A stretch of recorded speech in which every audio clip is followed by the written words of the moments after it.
살아서는 임금의 형이고 죽어서는 부처의 형인데 내가 무엇을 두려워하겠는가.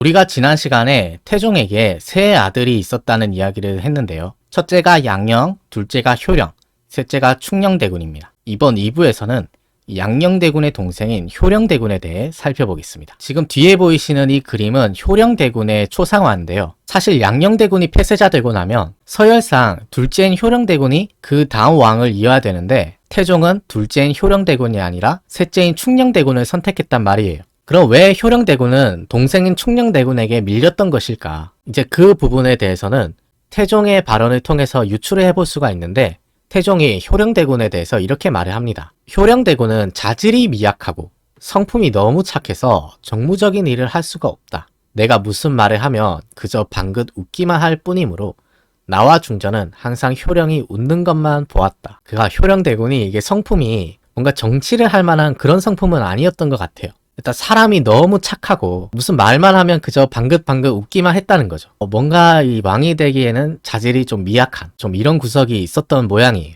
실제로 효령대군이 너무 착하다 보니까 효령대군이 뭔가 사람에게 청탁을 받았으면 그것을 거절을 잘 못했던 것 같아요. 예를 들어 태종실록에는 이런 기록이 있습니다. 이호라는 자가 효령대군에게 청탁하여 자리를 얻었다가 일이 발각되어 쫓겨났다. 그러니까 아마 효령대군이 이호란 사람의 청탁을 받고 차마 거절을 못하고 들어줬었던 모양인데 아마 이런 이유도 효령대군이 정치를 하기엔 좀 부족했던 면이 아니었나. 그리고 또 태종이 이 효령대군에게 왕위를 물려줄 수 없었던 이유 중에 하나로 효령대군이 술을 못한다는 점을 들고 있는데요. 태종이 이렇게 말을 합니다. 중국 사신을 대할 때 임금이 술을 한 모금도 못하면 어떻게 손님을 즐겁게 할 수 있겠는가? 효령은 술을 한 모금도 못하니 이 또한 불가한 이유다. 그러니까 왕이 어느 정도 술을 할 줄 알아야 되는데 효령대군은 술을 한 모금도 못한다. 이런 점도 불가한 이유 중에 하나다라고 태종이 밝히고 있습니다. 그리고 효령대군 개인도 뭔가 정치보다는 좀 불교나 이런 쪽에 심취했던 것 같아요.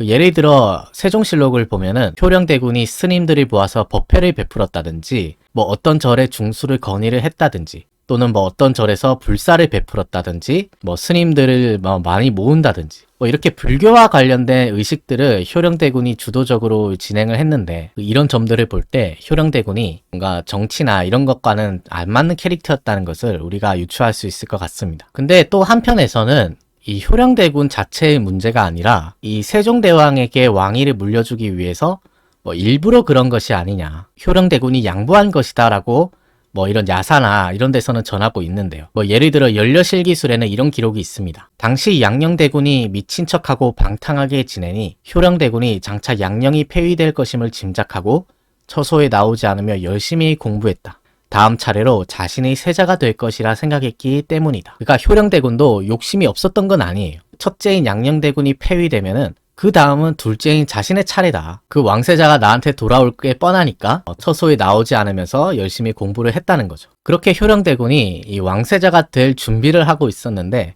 이런 효령대군의 꿈을 깼던 사람이 바로 첫째였던 양녕대군이었다고 해요. 양녕대군이 효령대군의 처소로 쳐들어갔다고 합니다. 양녕대군이 지나다가 효령대군 처소로 와서 효령을 발로 차면서 말하기를 어리석구나.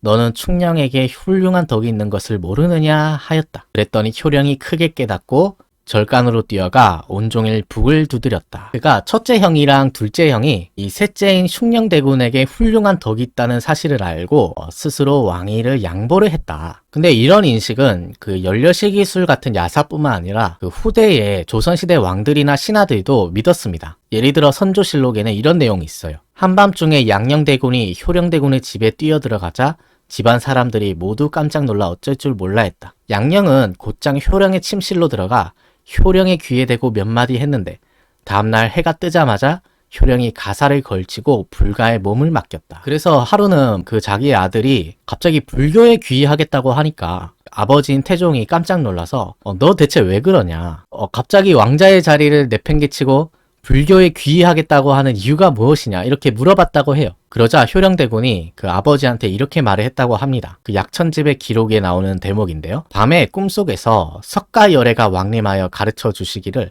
너는 내 제자다라고 하였습니다. 이 때문에 부처에게 마음을 귀의한 것입니다. 효령대군의 꿈에서 부처님이 나타나서 너는 내 제자다. 불교에 들어와서 내 제자가 될 운명이다. 이렇게 말을 해줬다는 거예요. 이렇게 해서 결국 왕위가 그 셋째인 충녕대군에게 돌아갈 수가 있었다. 사실상 효령대군이 양보한 거다라고 말을 하는데요. 기록에는 이렇게 되어 있습니다. 이로 인해 세종대왕이 서열을 넘어 왕위에 오를 수 있었으니 이것은 효령대군이 자신의 덕을 감추고 스스로 세상에 버림받기를 자처한 것이다. 물론 이것이 과연 어디까지가 사실인지, 정말로 효령대군이 셋째인 충녕에게 왕위를 양보하기 위해서 이렇게 했던 것인지, 이런 점들은 그 아까 태종의 발언이라든지 또는 세종이 즉위하고 나서 효령대군이 베풀었던 여러 법회라든지 이런 것과 같이 참고해서 생각을 해봐야 될 문제가 아닌가. 어쨌든 이렇게 해서 효령대군은 자기는 절에 들어가서 스님들이랑 법회도 하고 부처님의 가르침도 듣고 이렇게 했는데요. 하루는 효령대군이 자기가 주관하는 법회에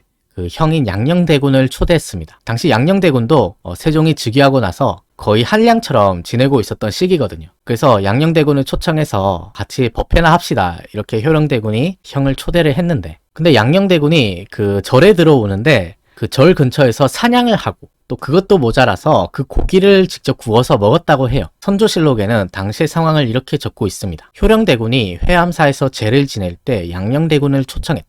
양녕대군이 가는 길에 사냥꾼들과 함께 짐승을 잡아 절간 뜰에서 불을 피우고 구워서 먹었다. 아니 그 다른 장소도 아니고 절에서 이 고기를 금하고 살생을 금하는 그 절간에서 불까지 피우고 그 고기를 먹었다는 거죠. 그래서 그 모습을 보고 깜짝 놀란 효령대군이 그 부랴부랴 달려와서 형한테 이렇게 한 소리 했다고 합니다. 이와 같은 악업은 부처님께서 금하시는 것이니 분명 죽은 뒤에 응보가 있을 것입니다. 아니 어떻게 부처님의 집에서 이런 악업을 저지릅니까? 죽은 뒤에 무섭지도 않습니까? 하면서 형한테 한 소리 한 거죠. 그랬더니 양녕대군의 대답이 과간인데요. 양녕대군이 웃으면서 이렇게 말을 합니다. 나는 평소에 하늘이 복을 많이 주셨기 때문에 고생을 하지 않는다. 살아서는 임금의 형이고 죽어서는 부처의 형인데 내가 무엇을 두려워하겠는가. 그러니까 내가 살아서는 세종의 형님이고 이제 죽으면은 나는 부처의 형이 된다. 여기서 말하는 부처는 효령대군을 말하는 거겠죠. 이 효령대군이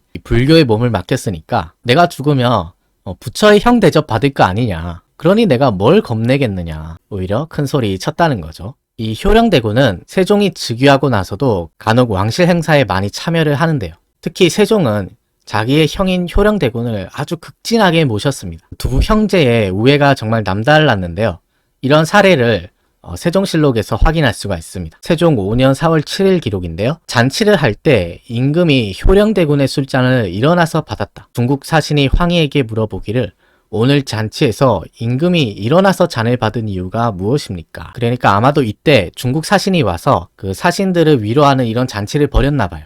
근데 그 잔치에서 세종이 이 효령대군의 잔을 받을 때 그 몸소 이렇게 일어나서 잔을 받았다는 거죠. 그걸 보고 중국 사신이 황희한테 물어보기를 아니 임금께서 왜 잔을 일어나서 받으시냐. 그랬더니 그 황희가 뭐라고 대답을 했을까요? 황희가 이렇게 말을 합니다. 군신의 의리를 따지자면 굳이 전하께서 일어서실 필요는 없으나 전하께서 일어서신 것은 형제간의 천륜을 중요하게 여기신 것입니다. 그러니까 군신 관계를 따지자면 뭐 굳이 세종이 일어날 필요는 없지만 그래도 세종이 일어났던 것은 내 형의 술잔을 감히 앉아서 받을 수는 없다. 군신 관계도 중요하지만 형제 간의 천륜도 중요한 게 아니냐. 이런 사례를 보면 알 수 있듯이 세종대왕이 즉위하는 동안은 동생으로서 의리를 끝까지 다하거든요. 네, 그러면 오늘 효령대군에 대해서는 여기서 마치고요. 다음 3부에서는 세종대왕의 왕자 시절인 충녕대군 시절을 한번 살펴보겠습니다. 긴 시간 시청해 주셔서 고맙습니다.